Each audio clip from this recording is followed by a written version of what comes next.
What's happening, my people? Welcome to Vertical Football Podcast and welcome to 5 Things Manchester United versus Brighton. What will end there? And with me, I have the amazing Shegun. Shegun, how are you doing today? It's great to be here. Great to be here. We can see that it's always good to be here because the only place where you can get this type of joy and happiness is when you are here with me. But in the match, I don't think you have that. I was not happy in the match. I think... Oh God. We are used to it. You're used to it. Interesting match though. Man, you have a lot of possession. But Shegun, what do we learn in this match? You especially. What do you learn in this match? Number one. And the first thing, I think the first half was okay. The first half of that match was okay. Even though I believe the first goal of Brighton, it was a reminder of Erik ten Hag. Yeah. Because, you know, the pressing structure was wrong. Yeah. Even though I know that Chelsea used such a kind of pressing structure against Brighton and they did well against Brighton. But we should also have to understand that that was early in Brighton's evolution. Exactly. So that's why. So the pressing structure was 4-4. And I think Amorim saw that maybe I made a mistake when they scored the goal. I thought you later changed to 5-4-1. Yeah. So I think the pressure structure was wrong. So that was the first thing. I think the team is making mistakes. The manager is making mistakes. But I think they are learning. But I think the first half was okay. At the end of the first half, I thought this was a decent first half for Manchester United. Yeah, it was. Both teams played fantastic football, first half. And also there is this comfort. But I can't but notice some players look tired or are playing. Maybe they're tired. It's the game. Every team is tired. Every team is tired. Brighton also played matches, so everything is tired. But I just feel that second half, it could be tiredness. Yeah, it could be, but. You know, they did not just come out to play football that second half. Yeah, and they deserve to lose. And yeah, Shegun, before we go to number 2, I could want to ask you: do you think Manchester United's slow start to game also play a factor in? Yeah, it's part of it. It's part of it because in 4 minutes you consider the first goal in the 4th minute. 4th minute, it shouldn't be happening, but we know why it's happening. Yeah, we know why it's happening. We know that these players mentally are not there because a top team, you know, is the one that scores early in the match because they are ready to go. So Manchester United is a common thing that's been happening. So we're not surprised about that. So check number 2. And number 2 is you know, we are used to it. The same problems are happening. I don't even think at this moment we don't have a midfield. When you see the likes of, you know, I said the last time when we did the 5 things we learned of Southampton, that the midfield is not a good midfield. Okay. And I know we can say we have Kobe Mino, we can say we have Ugarte. They are not yet up to that level. That's one thing. They are not yet up to that level. And I think, you know, the reality is a lot of work needs to be done on this team. A lot of work. We're not there yet. So that's my second thing. I think the midfield is not good enough. It's not good enough, really. I won't really blame that. I won't really say the midfield is not good enough. But I can also say that last match, Ugarte was playing tired. The coach also said it. That he was tired. When was the last time Ugarte played 90 minutes for Manchester United? Now, we are not talking about that. The coach said that. And again, today, from the start of the match, I can see that Ugarte is almost second. Yeah, I know first half it was decent. It was very, very good first half. Yeah. That's what I'm saying. We don't yet have the midfield because if we have the midfield, our midfielders shouldn't be getting tired that easily. I know because the reality is that against Southampton, he didn't play 90 minutes. Him and Goalkeeping didn't play. This match again, 2 of them did not play 90 minutes. Yeah. So why are they tired? Is it that they cannot? So I think that has to do with fitness work. Yeah, maybe. Something has to be done because we don't yet have the midfield. Maybe. But if both of them are 100%, this midfield will be awesome. Yeah, this midfield. I think we don't have midfield and it's really affecting. You are saying we don't have midfield. If these people can be, we don't have midfield. Even when we need more. These are the 2 players we have. Eriksen is okay. Eriksen has the brain power, but it's not yet, you know, what we want. What do you call it? Casemiro is nothing. It's a write-off. It's nothing to write home about. Tobikola is just coming up. So we need midfielders really. Check number 3. Number 3, and onana. Onana disappointed me because that ball, the way he came out for the ball. And the way I was like, in my mind, I was like, amazing save. Next thing, I just saw that the ball, terrible. amazing, terrible save. Terrible. It's just amazing, terrible save. Like amazing. This is nice. Amazing. Next thing. Yeah. And the runner is a disappointment. No, we need to get the fact that he has been good for a long time. He has been good for a long time. And this is talking about the mental. Yeah, you need to be and the focus on your game every time. You don't make this kind of mistakes in Manchester United.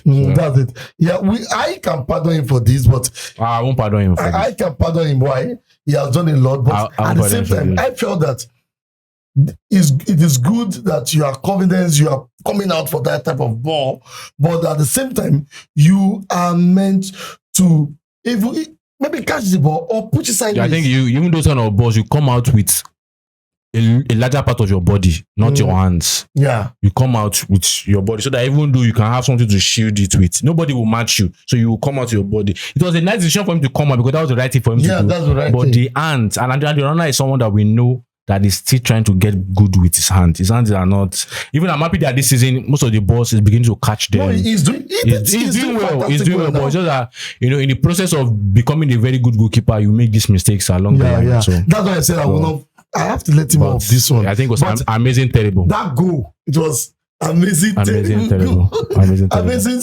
terrible save. Yeah. And at the same time, I just want to say that this shows us that the mental strength of the team is not that there's no mental strength. That's it. It shows even the new player we brought in, we can see that the psychological effect is telling on them too. Yeah, man. They're like Mazurari and co. Yeah, that's number true. 4. Number 4, I think Mazarawi, as you mentioned also, but that's not my number 4, but let me just quickly say it. It's telling on them because the goal, I think the second goal, right? Yeah. Or Brighton, that was poor defense. That was poor defensive action in terms of you should be aware of who's at your back. Mm-hmm. You should be cautious. But I understand Manchester United is a big deal, really. Yeah. And he has been good all through the season. He has been decent all through the season. Sometimes he just need a breather. Yeah, exactly. So the fourth point I would say is the work is much. Come on. The work is much. I'm even thinking, before you just finish that statement, what I'm thinking is that next season, there's nothing is coming out from next season. But United fans, nothing is coming out from next season because when you look at it, this is almost half of the transfer window. Nobody has even left the club. Yeah. What is going on? Yeah. There are players that obviously should have left the club by now. Yeah. Casemiro is still on the bench. What is he doing? He has not played. When last did Casemiro play for Manchester United? He should have gone. Eriksen, you should have either decided. I know Eriksen is going to go end of season, but you should have pushed him out to maybe for 1 million or 2 million. What are we saying? Malacia should have gone quickly. Anthony should have left. Even though we know Anthony is at the final stages of leaving to Real Betis on loan. Yeah. But this player should have gone because it's the reality that even though that starting 11, Dalot should not be in this team. So there's a lot of work. I know you don't like Dalot. Maguire is just someone we're not giving for an extra year. Maguire also has things that is doing good, but a lot of times it's also doing things that are very, very wrong. So the reality is that forget next season. Next season is just go and watch match and just understand, okay, this is what they are improving upon. Just use that mindset. Don't use the mindset of say you want to win something or win games. Next season is going to be long. And you know why I'm just stammering this way is that I hope Amorim will survive next season because I hope and pray because with what we are seeing, what I'm saying, if they don't do something drastic in transfer window to quickly make to speed up the process, he might lose his job. He might lose his job next season. Because Manchester United fans, they are not patient. They are not that patient. Yeah. They're not that patient. The process, and when the opponent start saying this, saying that. And this will be his first full season with pre-season and the likes. And I think the fifth one I would say is, when we did certain thing, we said Ahmad hat-trick covered the rubbish that we played. It's so painful that I wasn't here to talk with to say it because I felt that we are a team playing on the moment. Yes, exactly. It's the moment. Momentum and everything, just terrible. Now there are no moments. This is the team. And Amorim need to get this done. Both wings needs to be working well. Both angle, everything needs to be sharp. Everything needs to be. And Bruno needs to maybe focus on fewer things. Bruno is everywhere. I think Donny Ten Hag I said maybe this is what I wanted. But during amorim too, he's everywhere. The goal that will end up becoming upside or something like that. I don't know. Bruno is everywhere. Bruno is at the front. And I'm telling you, by the end of the match, every match this season, you will notice that Bruno is mentally stressed or mentally not focused because there's nothing there anymore. Bruno, I don't want to say anything about Bruno, but the reality is, I just believe that this team has a lot of work, really. It's terrible. Even me, I will not lie to you guys, fans. I know we are Manchester United fans trying to analyze our team and everything, but anytime it's Manchester United, I'm tired coming to this place talking about Manchester United. I'm tired. It's the same thing. It's the same thing every time. Yes, we just have one match. Like even last match was not a victory. Yeah, it's terrible. I told you after the match. I said before we start, I wish we are playing Arsenal, Liverpool every time because it's as if those big teams they used to spark our ginger. These club small teams, terrible.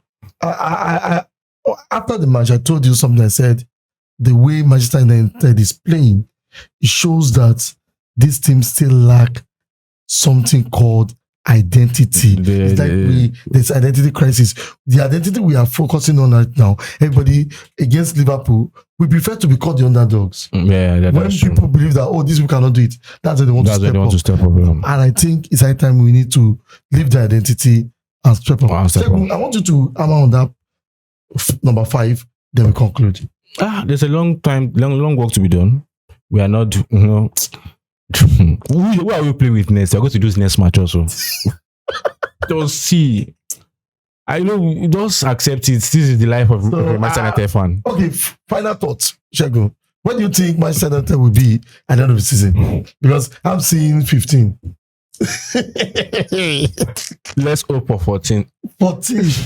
You know, there was one guy on another podcast that said, with this harmony, at least 7th. Like, it's